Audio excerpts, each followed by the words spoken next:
ये कथा ही अमृत है, भगवान का नाम ही अमृत है। तो अमृत ये नहीं है, अमृत बड़ी महत्व की वस्तु है, लेकिन जब कथामृत सामने उपस्थित हो जाता है तो उस कथामृत की महिमा के सामने यह स्वर्ग का अमृत अत्यंत तुच्छ हो जाता है। संत श्री दरिया साहब ने अपनी वाणी में लिखा है, अमृतनी का कहे सब कोई, पिए बिन अमर न होई। ये कौन अमृत है जिसको पीने बिना अमर नहीं होता? अंत में कहेंगे केवल राम नामामृत और कथामृत। पिए बिन अमर न होई। सब अमृत की चर्चा करने में लगे रहते हैं, अमृत पीने का यत्न कोई नहीं करता। अमृत की चर्चा क्या है? कहते कोई कह अमृत सरगा माहि, देव पिए क्यों खिर खिर जाए। कोई कहता स्वर्ग में अमृत है तो देवता धरती पर क्यों आते? क्षीणे पुणे मर्तलोकम विशंति क्यों है? तो किसी ने कहा शशि में अमृत है। बोले शशि में अमृत होगा कि नहीं, लेकिन चंद्रमा का एक नाम, अमृत का एक नाम विषबंधु भी है, और चंद्रमा का भी नाम विषबंधु है। उसके भीतर विष भी है, काला काला धब्बा, लोग कहते, विद्वान कहते वो विष है।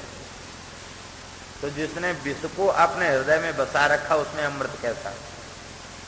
दूसरी बात यह है कि यदि उसमें अमृत है तो उसकी कलाएं घटती बढ़ती क्यों है? परिपूर्ण रहना चाहिए, उसमें भी अमृत नहीं। तब कहा समुद्र में अमृत है तो दरिया साहब कहते बड़वा अनल उसको सुखाता क्यों है? समुद्र में भी अमृत नहीं। नागलोक में अमृत, कहते नागलोक में अमृत होता तो सर्पों में क्रोध क्यों होता, उनमें विष क्यों होता? तब कहा किसी विषयी ने संत से कहा कि नायिका के अधर में अमृत है। बोले यदि उसमें अमृत होता तो दुनिया के कोई व्यक्ति मरते नहीं, कोई स्त्री विधवा नहीं होती, सबका सुहाग अमर हो जाता, लेकिन वे जब मौत आती तब मर जाते हैं, इसलिए वहां भी अमृत नहीं। अमृत है कहाँ? दरिया साहब अंत में कहते हैं सब अमृत बातों का बात, अमृत है संतन के पास, अमृत दरिया कथा अनंत, जाको पी पी अमर भय संत।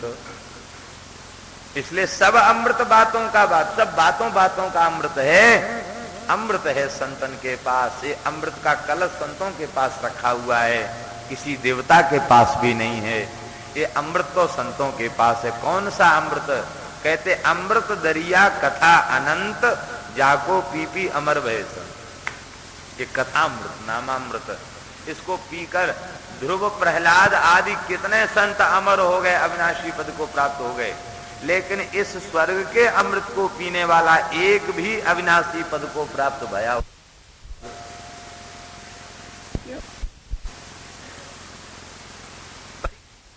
होता, जिसकी परीक्षा ली जा चुकी हो उसे परीक्षित कहते हैं। सुखदेव जी महाराज वे परीक्षित के हृदय को टटोल कर देख रहे हैं, कहीं इसके चित्त में संसार को भोगने की स्पृहा, यदि संसार स्पृहा होगी तब कहेगा कथा सुनने में क्या रखा है, इसलिए अमृत को पी लो।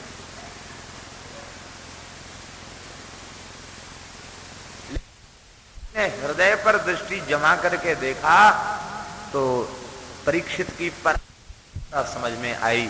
परीक्षित अपने चित्त में विचार कर रहे थे कि हे भगवान, सारे संसार को भगवान की कृपा से छोड़ा और अनशन व्रत लेके सुख तीर्थ में गंगा का आश्रय लेकर बैठे, लेकिन इसके बाद भी जाने कौन सा दुष्प्रारब्ध आ गया कि देवता घड़ा लेके चले आए, तो ये घट जो है हमारी कथा के रस में बाधक बन गया। ये क्या सूझी देवताओं को? कहीं ऐसा न हो कि सुखदेव जी कह दें कि अब देवताओं को कथा सुनाएंगे तो राजन तुम अमृत पी के मौज करो, तो भगवान हमें तो अमृत नहीं पीना, ये उनके हृदय में ऊहापोह मचा हुआ था। उनके हृदय की स्थिति को समझ करके श्री सुखदेव जी ने देवताओं को फटकार दिया और कहा कि ये राजा जरूर है, लेकिन ये कथा का अधिकारी है, क्योंकि कथा के प्रति इसकी महत्व बुद्धि है और तुम्हारी महत्व बुद्धि अमृत के प्रति है। अमृत को देकर कथा सुनना चाहते। श्री वृंदावन बिहारी लाल की जय जय श्री राधे। ये कथा देवताओं को भी दुर्लभ है, देवताओं को भगा दिया गया। आज भगवान की कितनी दया है, जो देवताओं को दुर्लभ थी आज हमें सहज सुलभ हो रही है। वस्तुतः भारतवर्ष में जन्म लेने का सर्वोच्च फल यही है। किसी नीतिकार ने एक बड़ा सुंदर वाक्य कहा। एक श्रृगाली, एक सियारिन अपने पति को फटकार रही है, अरे जम्बुक, अरे निर्दयी, इस मनुष्य की खोपड़ी को मत खा, इसका स्पर्श मत कर। क्यों मत कर? तो कहती है हस्तौ दान विवर्जितौ, इसके हाथ दान से विवर्जित हैं, हाथ का भक्षण मत कर। और श्रुति पुटौ कृष्ण कथा वर्जितौ, इसके श्रुतिपुट कथा से वर्जित हैं, इसलिए बड़ा अपावन है। इसका मस्तक कभी भगवान के चरणों में नहीं झुका, इसने पैरों से चल के परिक्रमा नहीं की। बड़ा सुंदर श्लोक है। वो जम्बुकी कहती है कि भाई ये भगवान से जुड़ा हुआ नहीं है। हम श्रृगाल अवश्य हैं, मांस भोजी अवश्य हैं, लेकिन कथा प्रेमी का मृत शरीर यदि हम भक्षण करें तो हम भी अपनी योनि से छूट जाएंगे, किंतु ये कथा से रहित है।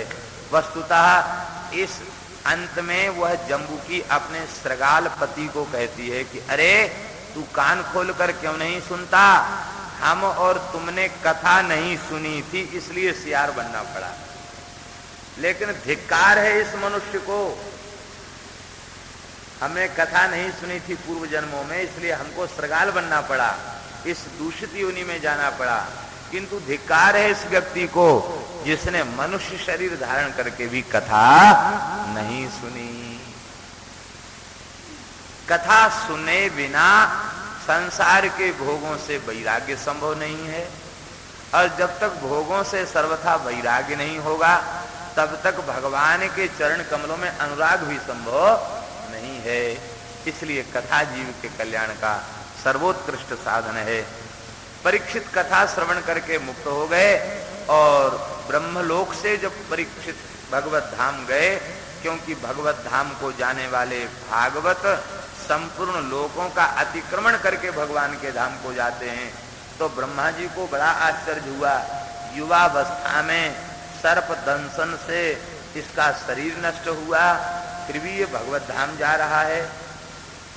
शास्त्र में तो लिखा है कि पहाड़ से कूदने से, अग्नि में गिरने जलने से, जल में डूबने से, विष के भक्षण से, अथवा किसी विषधर जीव के भक्षण से, दंशन से मृत्यु होती है तो वह अकाल मृत्यु होती है, और अकाल मृत्यु वाले की सदगति नहीं होती।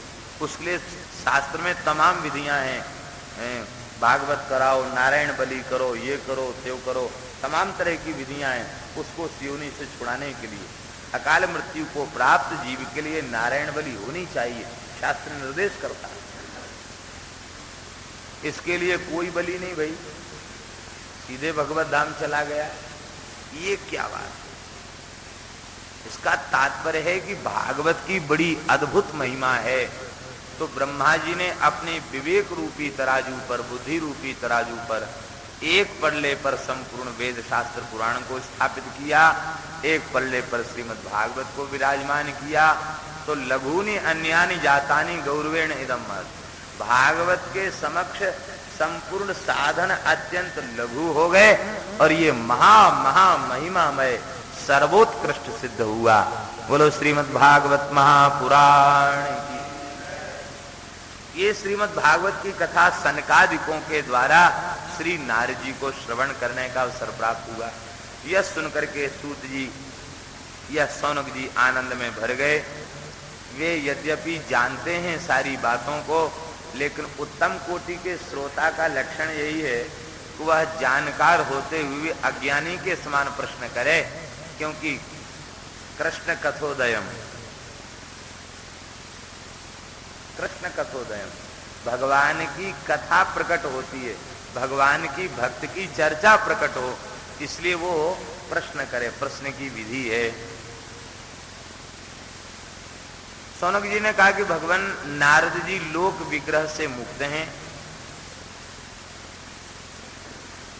कहीं कहीं कोई लोक विग्रह युक्त से पाठ देते हैं, वह उचित नहीं है। लोक विग्रह पाठ देना ही, लोक विग्रह मुक्त से पाठ देना ही उचित है। कई पंडित ऐसा भी कहते हैं लोक विग्रह युक्त से। नारद जी लोक विग्रह से युक्त नहीं है, वे संसार के झंझटों से दूर हैं, संसार के झंझट में लगे रहने वाले नहीं। संसार के झंझट में वो है जिसने इतनी सी वस्तु के ऊपर भी अपना अधिकार मान रखा है, वो संसार के झंझट में लगा हुआ है। अब चाहे वह मठ हो, स्थान हो, मंदिर हो, पीठ हो, किसी भी वस्तु को जिसने अपना मान रखा उसके पीछे हजार झंझट हैं, और जिसके पास अपना कहने के लिए निश्चित ही कुछ भी नहीं है, केवल भगवान उसके अपने, वो सारे झंझटों से मुक्त है। नारद जी इतने प्राचीन महात्मा हैं, वे चाहते तो क्या क्या निर्माण नहीं कर सकते, क्या क्या नहीं कर सकते, लेकिन श्री नारद जी ने कोई स्थान ही नहीं बनाया। हाँ, नारद जी की गुफाएं, नारद जी की भजन स्थलियां हैं, जहां गए भजन किया, और जब मन हुआ तब वहां से चल दिए, जहां अच्छा लगा वहां बैठ गए। तो नारद जी तो सब प्रकार के कलह और क्लेश से मुक्त हैं, वे सदा विचरण करने वाले हैं। श्री नारद जी महाराज और सदा घूमते रहते हैं। ऐसे नारद जी का सनकादिकों के साथ कहां संयोग हुआ। सूत जी कहते हैं कि देखो, एक समय की बात है, श्री नारद जी महाराज बद्री नारायण में उन्होंने सनकादिक का दर्शन किया, सनकादिकों को प्रणाम किया।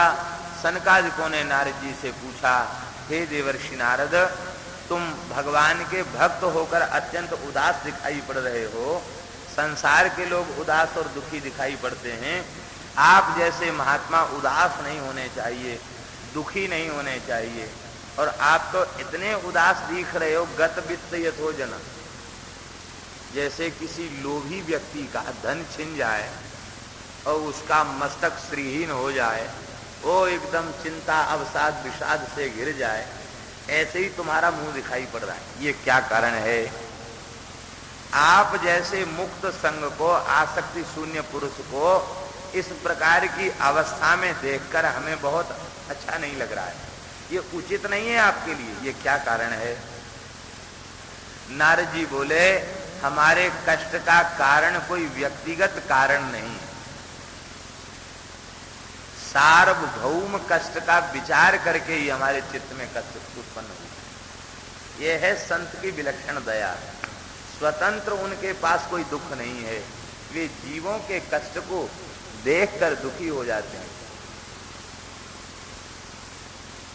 संतों को क्या आवश्यकता है? वे समाज सुधार की और गो हत्या बंद करने की, भ्रूण हत्या बंद करने की, वर्ण धर्म आश्रम धर्म का निष्ठा पूर्वक प्रतिष्ठा करने की बात वे क्यों करते हैं?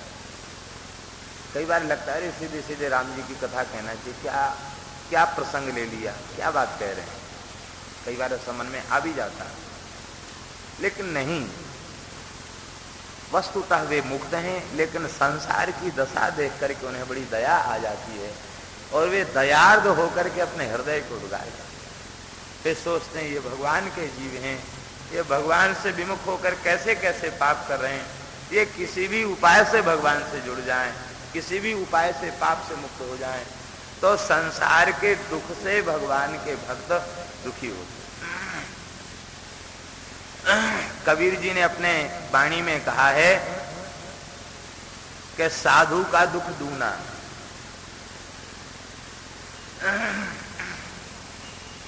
कबीर जी कहते हैं संसारियों का दुख एक गुना है, साधु का दुख दूना। साधु का दूना दुख इसलिए है कि अपने किसी कष्ट से तो वो दुखी है ही नहीं, वे केवल इसलिए दुखी हैं कि हे भगवान ये बेचारे जीव आपके हैं, आप इन्हें मिल जाइए किसी भी यत्न से, और वे बेचारे संसार के पीछे पड़ते हैं तो थोड़ा बहुत उन्हें कष्ट भी होता है। और अपना दुख साधु को क्या है ये उससे कोई पूछने वाला नहीं। वो कहीं चले जाओ सब लोग यही महाराज ऐसा हो गया, ऐसा हो जाए, ऐसा हो गया, ऐसा हो जाए, सब अपने अपने दुख को सुनाते हैं। तो उन सबके दुखों को सुनकर उसका दुख भी दुगना हो जाता है। तो नारद जी महाराज का दुख सार्वभौम दुख है। वे कहते हैं कि हम पुष्कर, प्रयाग, काशी, गोदावरी, हरिक्षेत्र, कुरुक्षेत्र, श्रीरंगम, सेतु बंधन आदि आदि तीर्थों में गए, लेकिन कहीं हमें शांति नहीं मिली। कलयुग ने सारी धरती को अपवित्र बना रखा है, न कहीं सत्य है, न शौच है, न दया है, न दान है, सब पेट भरने वाले हैं। अंत में हम कलयुग के दोषों का दर्शन करते करते अंत में जब हम श्रीधाम वृंदावन आए तो वहां मेरे चित्त को बड़ी शांति मिली। यत्र लीला हरेह अभूत, जहां भगवान की लीला हुई है यमुना के तट पर आए, वहां बहुत आनंद मिला तो अवश्य, लेकिन वहां भी एक बड़ी आश्चर्यजनक घटना देखी। यमुना पुलिन के एक निकुंज में एक अत्यंत सुंदरी देवी बैठी है और तमाम देवियां उसकी सेवा में उपस्थित हैं और दो वृद्ध उसके सामने पड़े हुए हैं। नारद जी कहते ये दृश्य तो हमने बाद में देखा, पहले तो भीड़ भाड़ देखकर हम चले गए। ये भगवान की लीला स्थली है, जरूर भीड़ भाड़ में कहीं कथा कीर्तन कोई चर्चा हो रही होगी, लेकिन वहां जाकर जब मैंने देखा कि उस देवी के सामने दो वृद्ध पड़े हुए हैं तो समझ लिया संसार की कोई घटना है, चल पड़े। इसका तात्पर्य है संतों को भीड़ भाड़ में जाना पसंद नहीं होता, वे कहीं नहीं जाना आना चाहते, न किसी से मिलना चाहते, न किसी से बोलना चाहते और न किसी जन संपर्क में वे जाना चाहते हैं। केवल कथा कीर्तन ही ऐसा है जो उनको खींच करके जन समुदाय में बिठा देता है, अन्यथा महाराज वे संत जो वस्तुतः संत प्रकृति के हैं, संत स्वभाव के हैं, उन्हें संसार से क्या प्रयोजन, कोई प्रयोजन। जैसे ही महाराज हम वहां गए और वहां से चलने लगे तो वह बाला उठ करके खड़ी हो गई। उसने कहा भोगो साधो क्षणम तिष्ठ मच्चिंता मपिनाश, महात्मा एक क्षण रुक जाइए, इतनी शीघ्रता मत कीजिए, आइए आइए महाराज, आपके दर्शन से हमको बड़ी शांति मिली। संत के दर्शन से शांति मिलती है, आपके दर्शन से बड़ी शांति। किससे शांति मिली? भक्ति महारानी को शांति मिली। संत के दर्शन से साक्षात भक्ति को भी शांति मिली। यह है संत के दर्शन की महिमा। भक्त के दर्शन से भक्ति को शांति मिलती है, भगवान को शांति मिलती है और गुरु को भी शांति मिलती है। भक्त तत्व इतना उत्कृष्ट तत्व है कि इसकी प्राप्ति से सबको शांति मिलती है। विभीषण जी की प्राप्ति के बाद श्री रघुनाथ जी क्या कहते हैं? तुम सारिखे संत प्रिय मोरे, धरहूं देह नहीं आननि होरे। तुम जैसे संतों को छाती से लगाने के लिए ये शरीर धारण किया और कोई हमारे अवतार का प्रयोजन नहीं। इसका मतलब संत के दर्शन से भगवान को भी शांति मिलती है, संसार को तो शांति मिलती ही है, साक्षात भक्ति महारानी को शांति मिल रही है, गुरु महाराज को शांति मिल रही है और भगवान को शांति मिल रही है, और संत के दर्शन से संत को भी शांति मिलती है। संत वही है जो मस्तक पर तिलक तुलसी का दर्शन करके, वेश का दर्शन करके जिसका हृदय आनंद से भर जाए, वो महात्मा। और ये मन में आ जाए कि ये कहां से चले आए, अब इनको और आसन लगाने की जगह दो, भोजन की जगह दो, राम राम बड़ी आफत आई, तो समझो साधुता। साधुता यही है, दर्शन संत का दर्शन करके हृदय गदगद हो जाए, भरे आवे महाराज खूब आओ, कमी किसी की नहीं, बस ये है जैसे तैसे में गुजारा करो।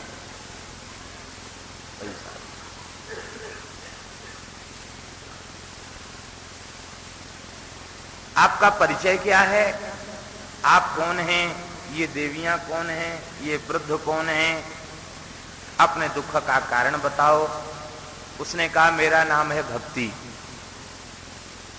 ये दोनों मेरे पुत्र हैं। ज्ञान और वैराग्य दोनों भक्ति महारानी के पुत्र हैं। काल युग से जर्जर हो गए हैं, ये गंगा आदि नदियां मेरी सेवा में उपस्थित हैं। और देखो नारद जी, मेरा द्रविड़ देश में जन्म हुआ, कर्नाटक में मेरी वृद्धि हुई, महाराष्ट्र में कहीं कहीं मेरा विस्तार हुआ, लेकिन गुजरात में जैसे ही मैं पहुंची कि वहां जीर्ण हो, गुर्जरे जीर्णतांग था। गुजरात में जाकर मैं जीर्ण हो गई, जीर्ण माने बूढ़ी हो गई, वृद्ध हो गई। एक पंडित जी हमको केसोद में मिले, वो बोले कि महाराज जब ये वाक्य हम पढ़ते हैं तो हमको बहुत खराब लगता है। हम गुजराती हैं, ब्राह्मण हैं, कथावाचक हैं, इतनी गुजरात में भक्ति का विस्तार है, वो किस आधार पर लिखा गुजरे जीर्णतांगता। वृंदावन में भी कथा कह रहे थे, तो वृंदावन के एक बहुत प्रतिष्ठित महात्मा आपके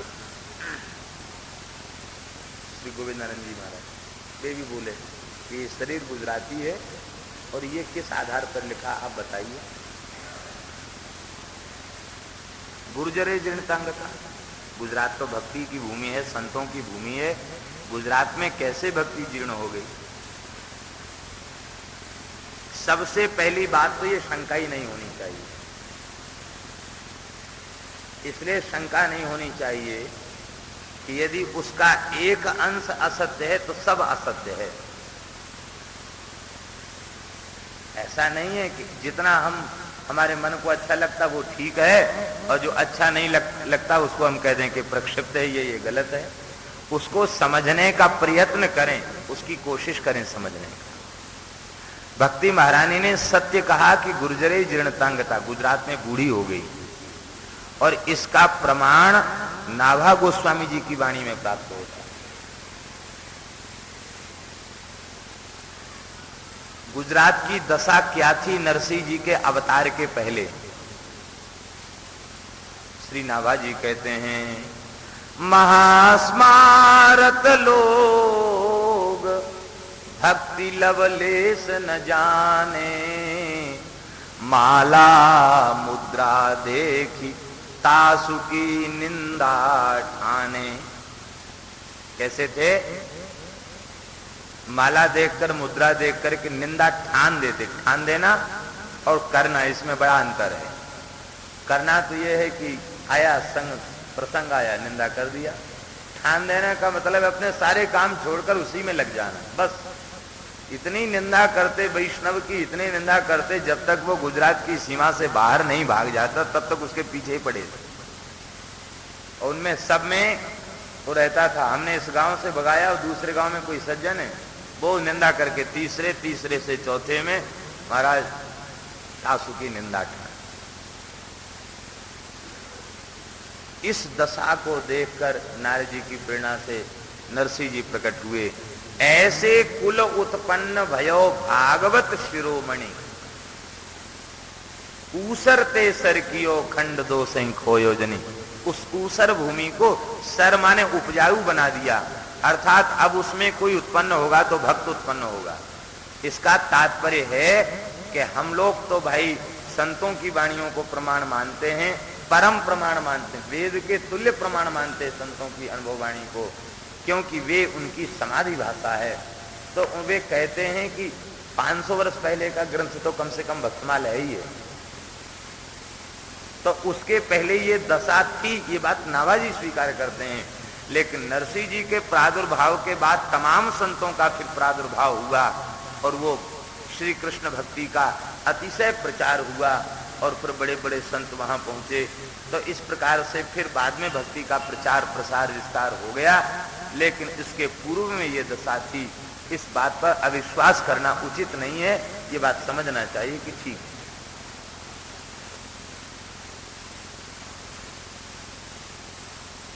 कहीं कहीं तो आज भी ये प्रभाव देखने को मिल रहा है। गुजरात में इतने पंथ और इतने संप्रदाय हैं जिनका कोई ठिकाना नहीं, और जिसका संप्रदाय, जिसका पंथ दुनिया में कहीं न चला, वो गुजरात चला जाए, एक नए सिद्धांत की कल्पना कर दे, एक नया देवी देवता बना ले और नया एक अपना मत बना ले, बस खूब बढ़िया कपड़ा पहनना आता हो, खूब दंभ करना आता हो, बस उसका मत चल जाएगा। वह तमाम ऐसे मत चल रहे हैं जो गीता का प्रचार करते हैं लेकिन श्री कृष्ण को नहीं मानते, श्री कृष्ण की लीला नहीं मानते। और वे लोग उनको खेत दे देते हैं, सारी जमीन जायदाद दे देते हैं, और खेती करते हैं, अन्न बेचते हैं, और उसका पैसा उसकी संस्था में जाकर देते हैं। और संस्था में एक किसी गौ संत ब्राह्मण की सेवा हो रही, सो नहीं। इतना करोड़ रुपया बेटी को दे दिया, इतना करोड़ रुपया अमुक को दे दिया, इतना करोड़ रुपया वो खा गया। ये क्या है?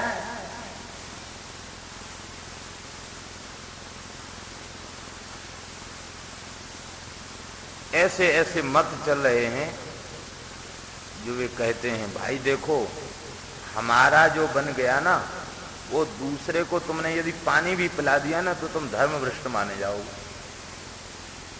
और देखो तुम्हें भजन करने की बिल्कुल जरूरत नहीं है, हम बाबा जी बन गए, हम करेंगे भजन, वो कल्याण तुम्हारा होगा। अभी भी ऐसे लोग हैं उस क्षेत्र में, वो खूब बढ़िया उनका संप्रदाय चल रहा है, भजन हम करेंगे, कल्याण तुम्हारा हो जाएगा, तो तुम तो केवल परिश्रम करके कमाओ और हमको दो, हम तुम्हारा कल्याण कर देंगे। हाँ, तब तुम्हारे कल्याण में संदेह हो जाएगा जब किसी संत से तुम रामचरितमानस की कथा सुन लिया, या भक्तमाल की कथा सुन लिया, या भागवत सुनने चले गए, तो फिर हमारी गारंटी नहीं कि हम तुम्हारा कल्याण कर दें। इन ग्रंथों को मत सुनो, हम जो कहते हैं सो बात सुनो, तुम्हारा परम कल्याण हो जाए। ऐसे मत वहां प्रचलित हैं और उन मतों की खूब प्रतिष्ठा है। जूनागढ़ में गए थे, एक सज्जन ने इतनी पुस्तकें हमको दी, महाराज बहुत अच्छे संस्था, कौन सा परिवार है हम नाम नहीं लेना चाहेंगे, वो आप ये पुस्तकें पढ़िए, बहुत अच्छी पुस्तकें हैं। गीता के ऊपर था, तो पहले भूमिका में ही ये सिद्ध किया गया था कि गीता वाले श्री कृष्ण और जो लोगों ने बना रखे हैं श्री कृष्ण, इनमें भेद है, वो श्री कृष्ण हो ही नहीं सकते हैं, और भगवान का अवतार होता नहीं, इस बात को उसने सिद्ध किया। भूमिका को पढ़ने से पूरी पुस्तक की गंध पता चल गई, इसमें क्या लिखा होगा गीता के संबंध में। हमने उन सज्जन से कहा बहुत अच्छी पुस्तकें आप ले जाइए, हमारी हमको जरूरत है। ये दशा है, आज भी ये दशा है। ये लोग बैठे हैं गुजरात के लोग, इनको पता होगा, है कि नहीं? सच्ची बात सुनने वाले लोग बहुत कम है। ये संसार, गुजरात की नहीं, सारे संसार की दशा ऐसी है, सारे संसार की दशा। श्री रामकृष्ण की उपासना में किसी की रुचि नहीं, या कहीं देवी की, कहीं देवता की, कहीं मजार की, ओ इतनी भीड़ होगी जिसका कोई ठिकाना नहीं। विशुद्ध कल्याण के मार्ग में किसी की रुचि नहीं। लेकिन जब मैं वृंदावन आई, भक्ति महारानी कहती है मैं यहां आते ही अत्यंत दिव्य हो गई, अब यहां भी मेरे पुत्रों की दुर्दशा हो गई, इसलिए अब यह स्थान भी मैं रहना नहीं चाहती। इदं स्थानम परित्यज्य विदेशम गम्यते मया। अब मैं इस स्थान को छोड़कर विदेश जाना चाहती हूं, यहां नहीं रहना चाहती, बाहर चली जाऊंगी। विदेश का अर्थ है अन्यत्र जाना चाहती। देखिए यहां विचार करने की बात यह है कि भक्ति महारानी स्वस्थ हैं, वृंदावन के आश्रित हैं और प्रसन्न हैं, और उनकी सेवा भी हो रही है, उनकी स्तुति भी हो रही है, लेकिन वे फिर भी रो रही हैं। उनके रोने का कारण क्या है? उनके रोने का एक ही कारण है कि उनके पुत्र कष्ट में हैं। इसका तात्पर्य है कि जिस साधक के अंतःकरण में भक्ति तो पुष्ट है, उसने हृदय को वृंदावन बना लिया और अपने हृदय रूपी वृंदावन में भक्ति को पुष्ट कर लिया। किंतु यदि उसके ज्ञान और वैराग्य क्षीण हैं तो उसके अंतःकरण में विराजमान भक्ति भी रोती रहेगी और वो उस हृदय को छोड़कर चली जाएगी, और नहीं जाएगी तो जाने का संकल्प कर लेगी, और संकल्प कर लेगी तो जाएगी जरूर। एक संत तो कह रहे थे कि इदम स्थानम परित्यज्य विदेशम गम्यते मया। बोले भक्ति महारानी ने कहा और नारद जी ने भक्ति को रोक लिया, लेकिन एक बार इच्छा प्रकट की कि मैं विदेश चली जाऊंगी, तो ठाकुर जी ने ऐसा संयोग बनाया कि ऐसे महात्मा आए कि उनके हृदय में विदेश में भक्ति प्रचार करने की इच्छा प्रकट भई, और वे विदेश जाकर के उन्होंने श्री कृष्ण भावनामृत संघ की स्थापना की, और विदेश में उनके हृदय में भक्ति बैठकर वृंदावन से विदेश चली गई, और तमाम लोगों को उन्होंने वैष्णव बना दिया, भक्त बना दिया। ऐसा एक संत 4 संप्रदाय आश्रम में कह रहे थे। अच्छा लगा उनका भाव, विदेश संगम। नारद जी ने विचार किया कि वृंदावन में भक्ति नहीं रह जाएगी।